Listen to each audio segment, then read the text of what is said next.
The Leopard C2A1 Mexas, the most controversial vehicle for a nation of origin since all the other ones. An upgrade of the Leopard 1 built for the Canadian Armed Forces and sent to Afghanistan where it accomplished a grand total of not very much.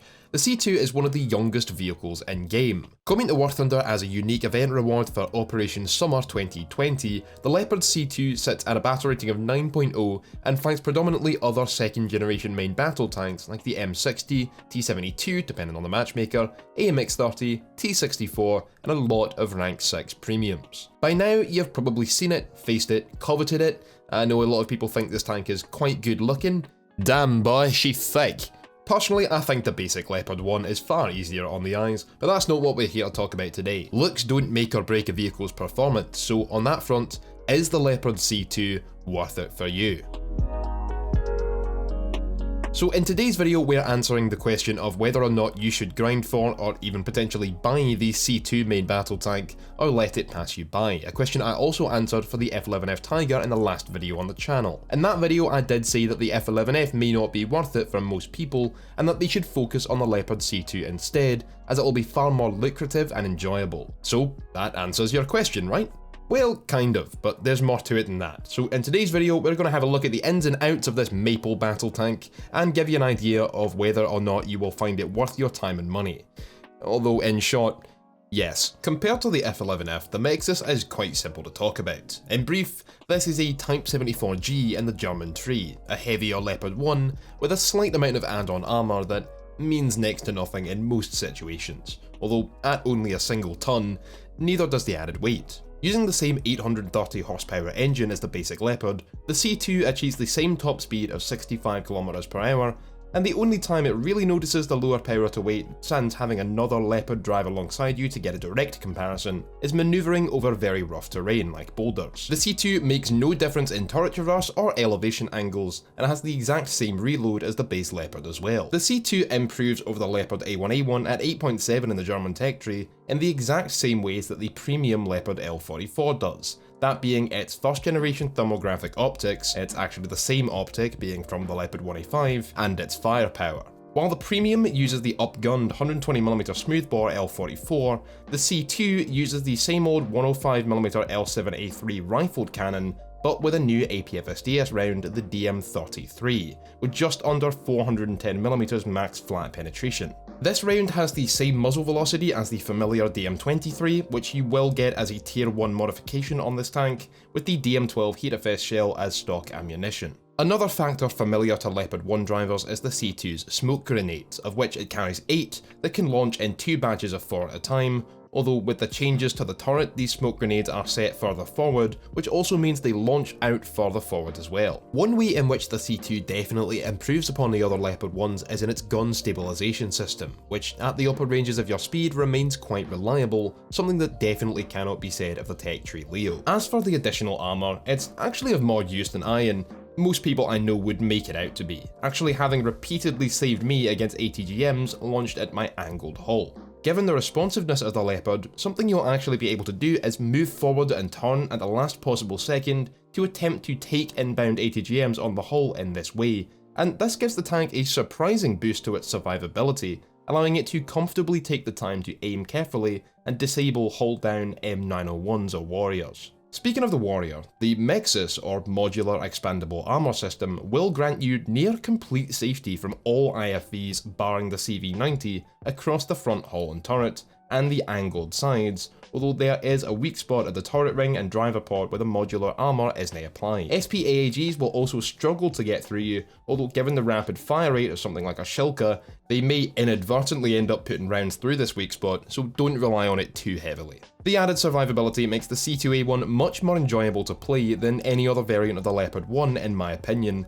allowing it to utilise more of a main battle tank playstyle than the hit and run tactics that other Leopards are most suited to, although even as low as 85mm kinetic rounds that the Object 906 will be flinging at you have no trouble whatsoever getting through even the strongest part of your modular armour. With this in mind, employing the same tactics that a Leopard L44 L44 or even the A1A1 do can work well, but given your thermal optics and added survivability, the best way to use the Leopard C2 can be to take a more forward position where you can then snipe back into enemies on the opposite flank, as well as dealing with the enemies moving in towards your own location. The C2 is also very good for working ridgelines, as when fully upgraded the L7A3 gun with fin stabilized sable shells is highly accurate and relatively easy to aim. So a more passive flanking role can also benefit this MBT, allowing it to dig out those cheeky M901s we mentioned earlier, which will find themselves bouncing ATGMs harmlessly off your modular armour. By the way, this is not ERA. While it is built in blocks, meaning that you do want to try to maximise the number of blocks an incoming round has to go through, said blocks aren't destroyed by the rounds they defeat. In fact, they are even more durable than the Leopard 2A5's arrowhead turret piece.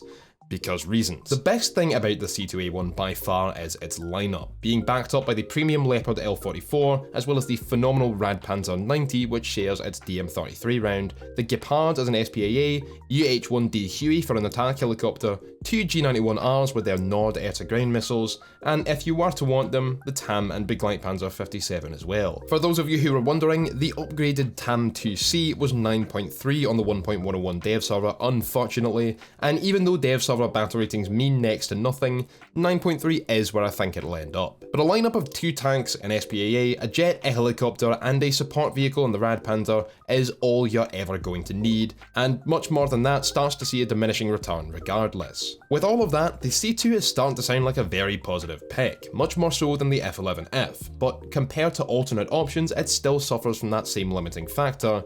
It's not a premium, and won't be as lucrative to play as the L44 variant. You can pay for the talisman on the vehicle for 2700 golden eagles, but that does nothing to its silver lion earning potential. In that regard, while the C2 is somewhat different to the L44 in that it can comfortably take rounds, if you don't currently have either vehicle and just want a powerful rank 6 German tank that you can also grind with, and don't plan on playing the lineup once you reach top tier Germany, then your best bet is to get the L44, rather than spending money on the C2. The L44 is somewhat less enjoyable to actually play though, dying far more easily to ATGMs, IFVs and SPAAGs, although both are equally vulnerable to helicopter rockets as the Mexas package adds nothing to the top of the C2. With this in mind, I do not recommend selling the C2 coupon in order to get the L44 instead, as the C2's cost will only go up in future, while the L44 will actually come down towards the end of the year when it goes on sale. If you're going to get the coupon, let's say you're only 1 or 2 tasks down, meaning it'll cost you less than $20,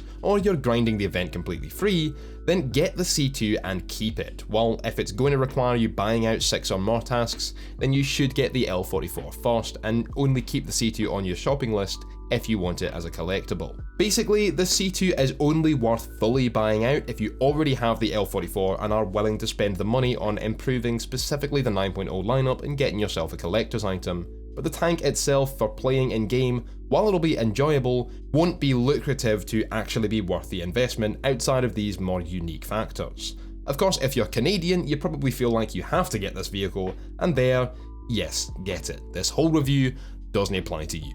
Fighting the C2 in any other main battle tank is no different whatsoever to fighting a regular Leopard 1. In an IFV, of course, aim for that turret neck weak point and don't bother firing a missile at it if the tank is angled. Don't underestimate that armour. One last thing the C2 players themselves has to watch out for is over-penetration with that high-powered dart, so make sure you're keeping that in mind and specifically aiming for shots where the modules or crew members inside the enemy tank are lined up nicely for you to hit. XM1s in particular give you some trouble through the turret, and M60s can too, as they're quite big and spacious tanks. Besides that, you shouldn't have any trouble. This round is very nice to use and familiar if you have the Radpanzer, although if you do want to downgrade and stick with the DM23 round, that is an option. You shouldn't actually struggle to penetrate anything, and this will give you less of an ammunition cost at the end of the match, offsetting that lack of premium status. I think that about wraps up this guide. A little shorter than my previous one on the F11F, but as I said, this is a simpler tank to talk about, basically being a Type 74G in the German tree without premium benefits, but with more uniqueness. It's a very capable vehicle, and with the addition of a talisman, although it will cost you over $20 US, it becomes a powerful grinding option with a fantastic lineup that just loses out in Silver Lion potential. If that's worth it for you, you won't regret your purchase, but if you don't care either way, then the L44 beats this out purely in its being a premium. I hope you enjoyed this video and got something out of it. Remember to leave a like if you did, subscribe and hit that bell icon, join the 360 squad, and let me know your thoughts in the comment section below. Are you wanting the C2 for its rarity, its lineup to actually play it extensively, perhaps pairing it with the L44, or are you just going to let the max ass pass you by? As always, please remember, keep a whiskey to hand, keep your kilt on, and I'll catch you lads next time. What? Is that the M1A2? Right. That's bad. Oh, yes!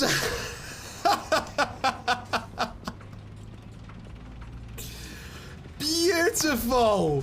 That was gorgeous!